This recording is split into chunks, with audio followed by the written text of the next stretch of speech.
Hi, my name is Julia. Welcome back to my YouTube channel. In today's video, I'm super excited because I'm going to be doing my May recap.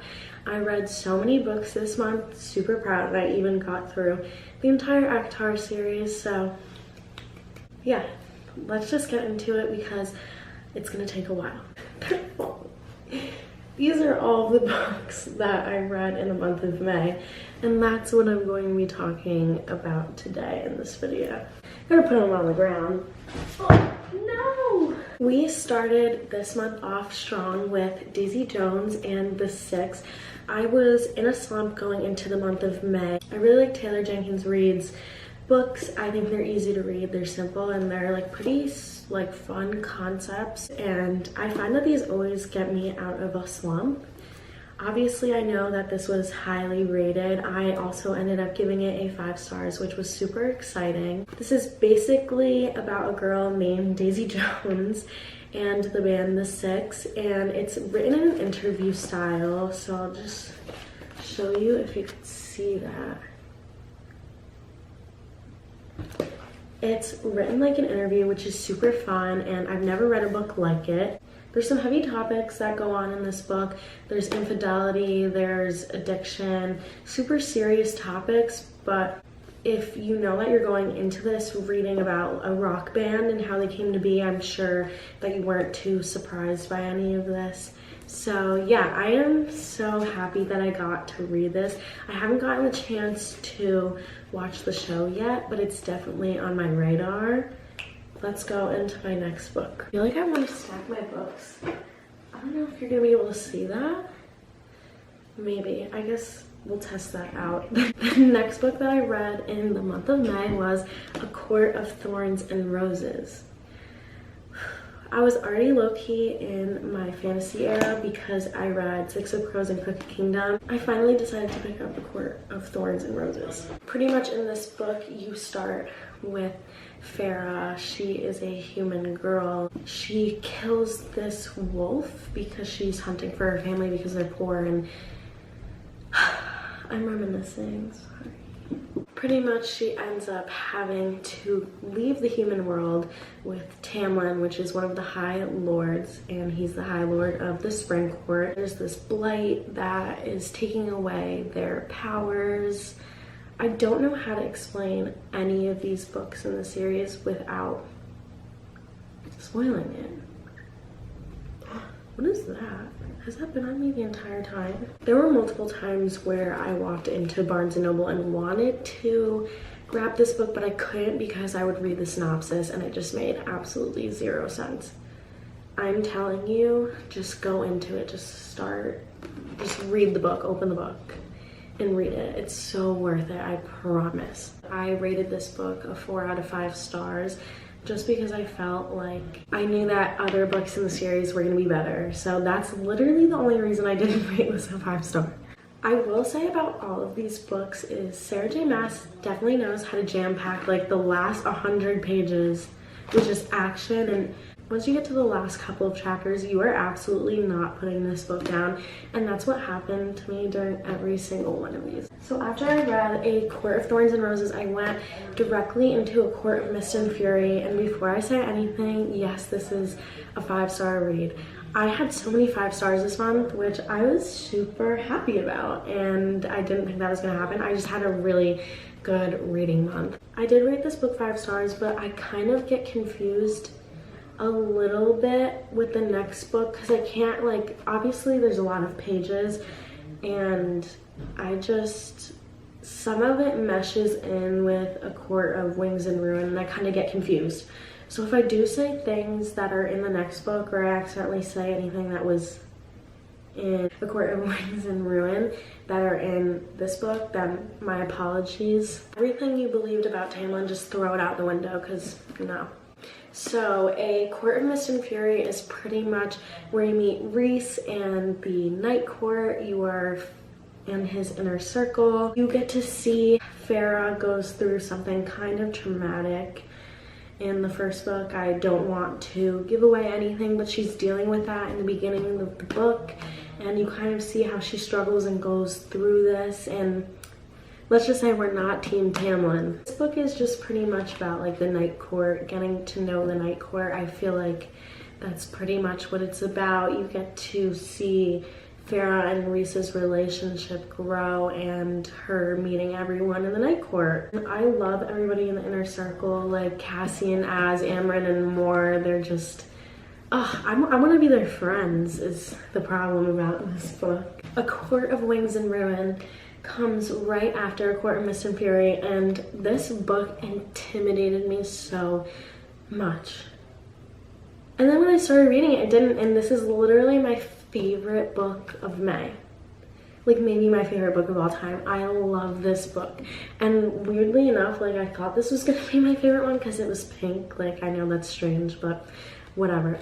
Don't let the pages intimidate you. This book was amazing. Obviously, I'm not gonna say anything about the first book, but you have a major enemy in A Court of Thorns and Roses, and there's a major enemy in A Court of Wings and Ruin. In this one, the Night Court, the Inner Circle, is trying to fight this force. I literally don't know how to explain these without spoiling any of them. We find out some pretty important information in this one, and there's a lot of things that just were emotional in this book. I also did like this book because Nesta and Elaine, who are Feyre's sisters, are included in this, and we obviously didn't see like too much of them, which is fun. I can't remember if they were in the book before. I'm so sorry. Like it was a long month. So the next book, I literally read just the ACOTAR series back to back. So this is what that's gonna be for the next 2 books. I should have said that in the beginning, but A Court of Frost and Starlight. This is a novella. Obviously there was a lot of action, drama, emotions in all 3 of these previous books. And I was so hoping just for like, just to get a chance to see everyone happy and calm and just enjoying their time. And this is that book. This is a novella about Feyre, Nesta, Elaine, the inner circle, like Rhys and everyone, enjoying their time during the winter solstice. That's literally what this is. And honestly, like, I don't think this is that important. It was cute. I mean, like, I did want to see them all happy, so this is that book. It didn't do anything for me. Again, like, I like the drama. I like the fights. I like the action. I like the war. Like, that's not this. It's not a bad book, though. It's just kind of, I feel like, a filler showing that they're doing all right, and it was cozy. It was fine. I kind of almost wanted to DNF it, but I wasn't going to because I wanted to read the entire book. So I gave this 3 stars. Not terrible. I think that you should read it if you're reading the entire series. I didn't want to say like too much about that. I didn't really have a lot to say. I feel like you do kind of get a sneak peek about Nesta in that book. Throughout these 4 books behind me, you are following Feyre. Like, the story is about Feyre, and then you have A Court of Silver Flames, which is the book I read next, and this is about Nesta, her sister. We just got to see Nesta and Elaine a lot more in some of these books, so this one is just solely about like Nesta and Cassian. Feyre, Rhys, and everyone are still in this book, just not, it's not about them.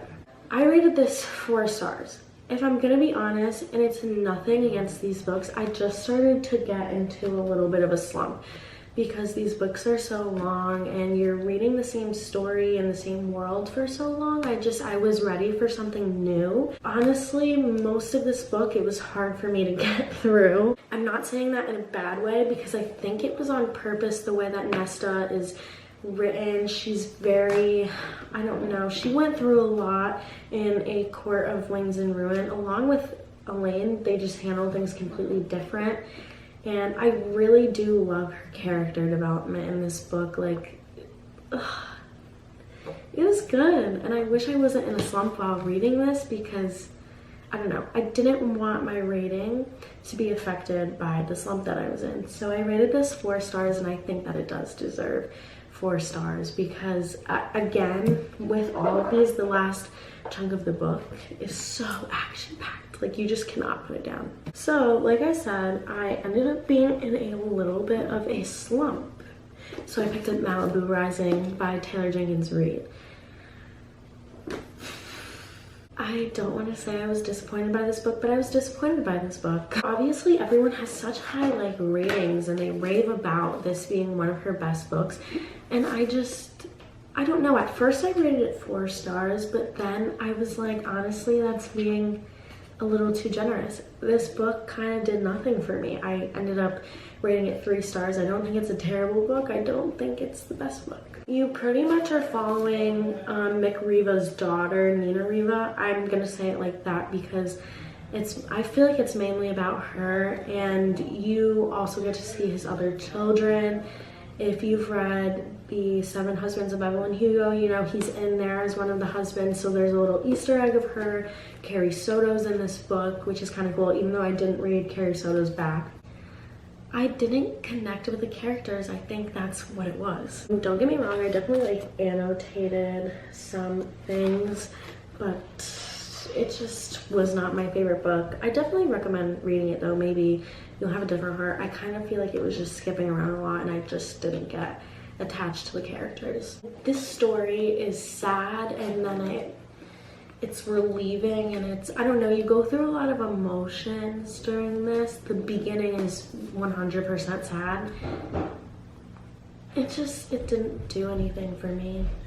I was upset, I was excited. I thought it was gonna be like a summer read. I don't know,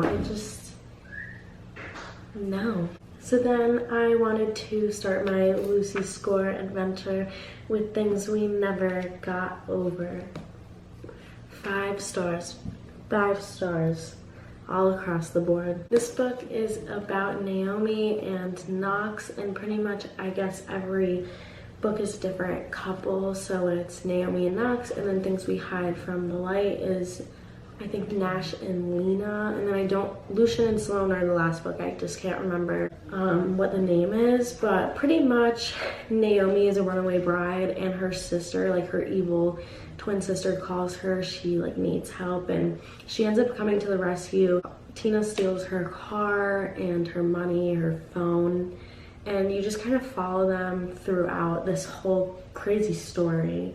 She also leaves her with a niece that she didn't know that she had, Waylay, which the name I have a little bit of a problem with, because who names their kid Waylay? Like, I just can't get over that, but it's fine. Again, this is a bigger book. Don't be intimidated by the pages. This was such a fast read. I read this so quickly. It was so good. I even bought the second one. Super excited. Actually, there was a lot of like action and drama in this, and I didn't think I was expecting that at all. So that's why I gave it like 5 stars, because there was romance, there was action, like drama, and that's exactly what I want from a book. Like, and also daisies are my favorite flower, so I really like the cover. Last book. I didn't end the month on a great note. At the end of the month, I was really deciding on what series to start next, and I had 3 different options. It was either going to be Shatter Me, Throne of Glass, or Addicted. You go through these novellas and you kind of learn what leads up to and why she ends up where she ends up in Throne of Glass. And I'm honestly really glad that I read this first, because there's a lot of things that they talk about in Throne of Glass that you wouldn't understand until later, I think. Because there's people that you meet and events that occur that lead up to Throne of Glass is what I'm saying. I'm gonna end this with, I'm currently reading Throne of Glass. I don't know, I decided to annotate it because I didn't annotate ACOTAR, and I honestly stand by that because I love these books, like they're beautiful, and I don't want to touch them. I just like want to annotate this because a problem that I did have was that like I had a lot of things that I wanted to remember in ACOTAR, like special events, and I couldn't remember what book it happened in, so we're annotating this one just for like that purpose. Here are the books in order this time. I cannot believe that I read all of these, and honestly, like, I feel like you could count these as 2 books. They're huge. So I'm super proud of my reading this month. Wow. As always, if you made it to the end of this video, thank you so much for watching. And if you have any recommendations on what you want to see on my YouTube or Instagram, you can leave them in the comments below. Thank you for watching, and I'll see you in the next video.